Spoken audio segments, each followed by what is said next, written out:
All right, guys, so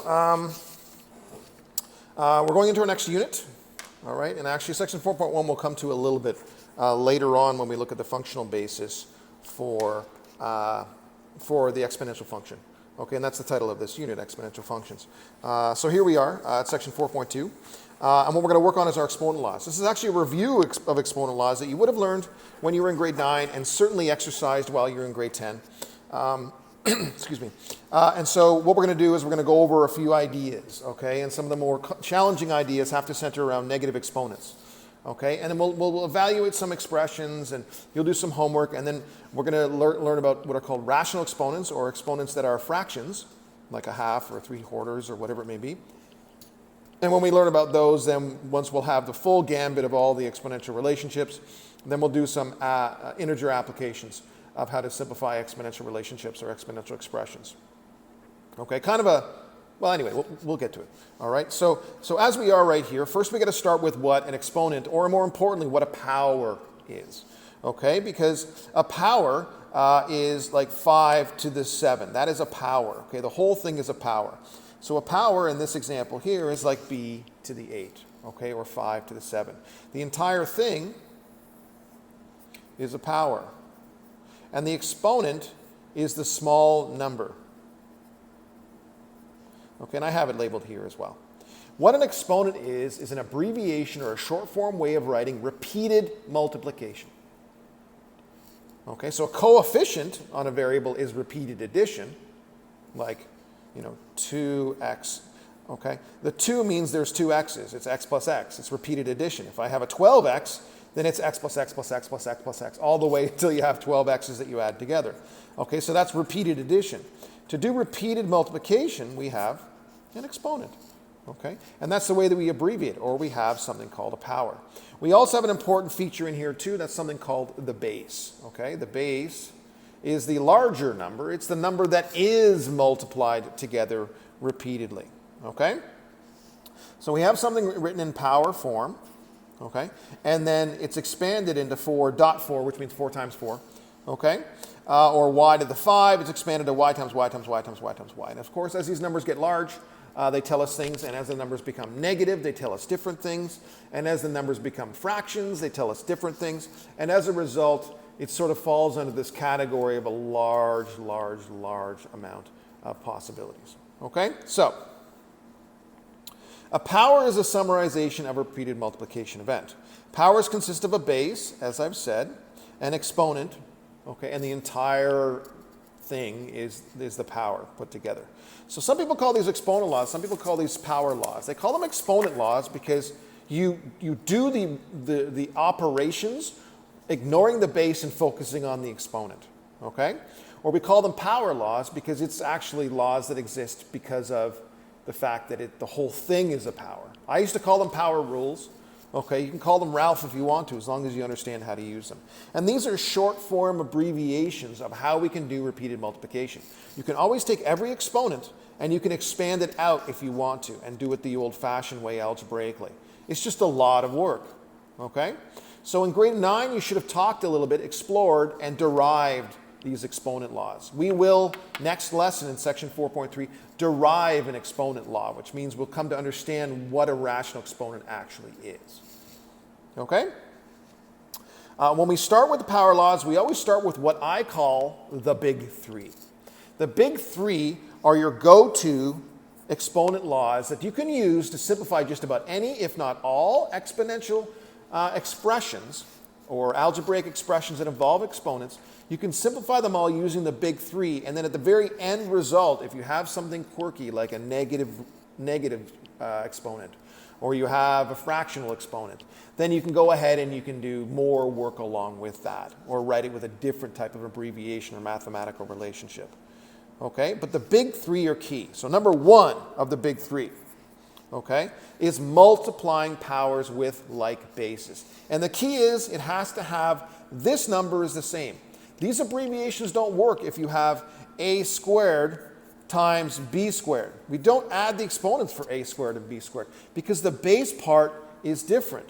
If I take this b and I write it as a, well then it's a different story. They are the same base, and as a result, we can abbreviate them and do them more quickly in a short form fashion to realize that this is a times a, and this is a times a, and then this is really a times a times a times a, which is really a to the 4. Now from this we can't tell whether we added these two numbers or whether we've multiplied these two numbers. So let's go to the actual rule itself. If I take a base to a power and the same base to another power, and I go ahead and I multiply them, remember these brackets suggest that it's a multiplication event between the two of them, then what's going to happen is I'm going to take the m and the n and I'm going to add the exponents. Or when you multiply powers, you add the exponents. And the key here is with the same base, then you add the exponents. So here you'll notice for this question here, I've got 2's, 2, 2, 2, 2, 2. So the bases are all the same. What I meant to do is to add the exponents. Now I'm not going to write it out in long form, in expanded form, because 2 to the 5 is going to take like this much room. And 2 to the 2 this much room, and 2 to the 3 this much room, and then I've got a 2. So what I want to do is in short form is to add the exponents. That's the short form. So I can simplify that as a base to a single exponent by taking the 3 and the 2 and the 5 and adding those together, getting 10, and the 1 that's missing here to get 2 to the 11. If you do the work in your head, this is actually 32 when I evaluate it. This is 4, this is 8, and this is 2. 2 times 32 is 64. 4 times 64 is 256. 256 times 8 is 1,600 plus 400, so 2,000. And 8 times, I forgot, I think it's 2,048 if I do it right in my head. And you go ahead and evaluate 2 to the 11 in your calculator, and that's all you have to do is use your calculator to do that, and it will get you 2,048. Now the key to all of this is I only want you to focus on being able to do this. Plugging that into your calculator and banging out a number, that's evaluating an exponent, that's useful, but really to understand the exponent laws and their abbreviations, you want to get to this step, a base with a single exponent, if you can do that. In this example here, I've got the base 5, so I can simplify it as 5 to the power of something. And I have negative exponents here, but it doesn't matter if I have negative, positive, fraction exponents. This is one of the big 3. I can use this to simplify it, okay? Whatever these numbers are, use the rules that you know for those little numbers and add or subtract them together. In this case, and add them together because we're multiplying. Again, multiply, multiply. So -2 plus -3 plus 6, I add them all together. And I get 5 to the 1 or 5 evaluated. This is 20, 48. Okay, even for this one, I've got fraction exponents. Now I made it nice for you because all the denominators are common, but what do? I take my base x, because it's the same base for all of them, and then what does it say? Well, if I have the same base and I'm multiplying, I add the exponents. So I go 1/2, I'll just write it out here, plus 5/2 plus -3 halves. Okay, I'll put a little bracket around that. So what do? Well, all my denominators are the same. If they weren't the same, if I had a half and then a third, I'd have to find a common denominator, okay, and then go ahead and add it, just like I would add a normal fraction. Okay, it's like I ignore the x now and I got this little fraction question.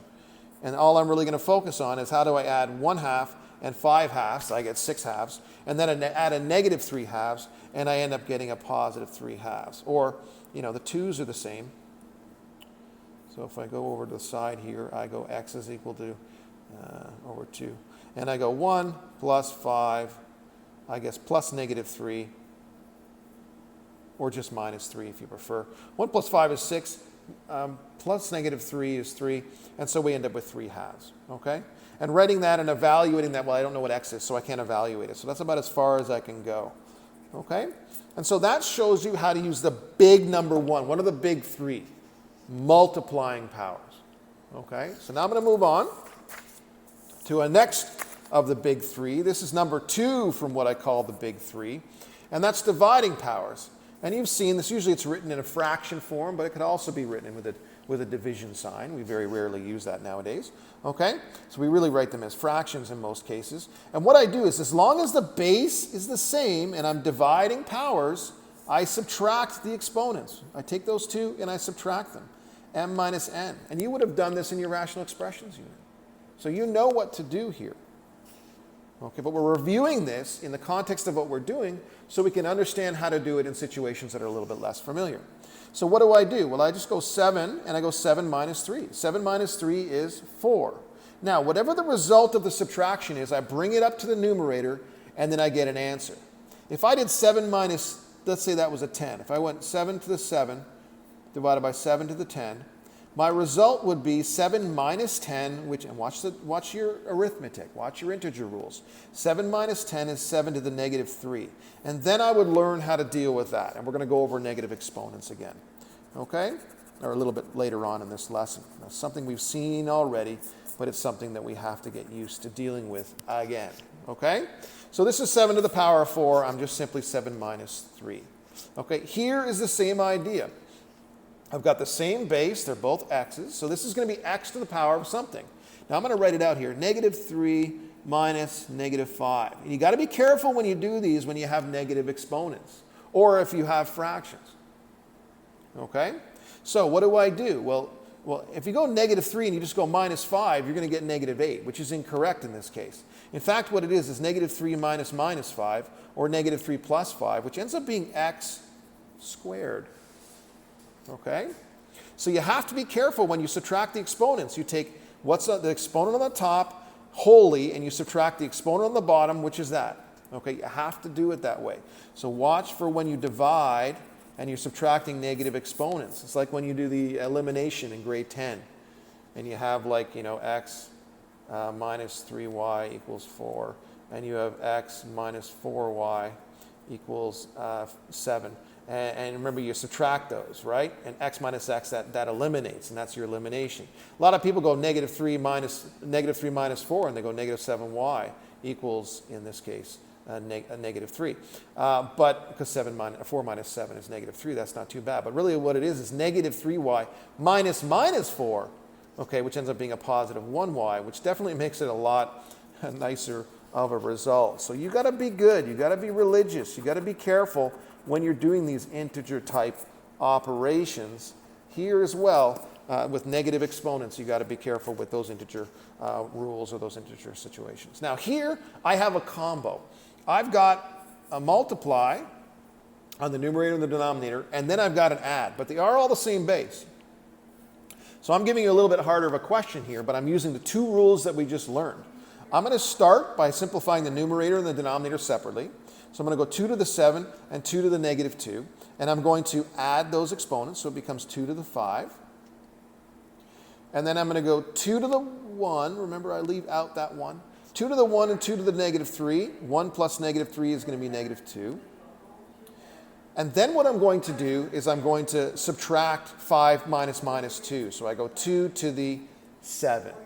Okay, the announcements are coming on, so I'm going to have to stop for a second, guys.